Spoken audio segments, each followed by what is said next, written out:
এই যে Dubai safari পার্কের ফুটুকের সামনে দেখেন দুইটা জেব্রা খাড়া করে দিয়ে দিছে।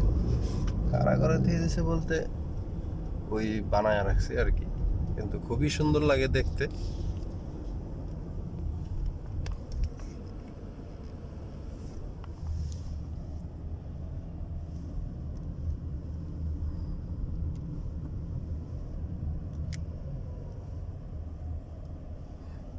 খুবই সৌন্দর্য না?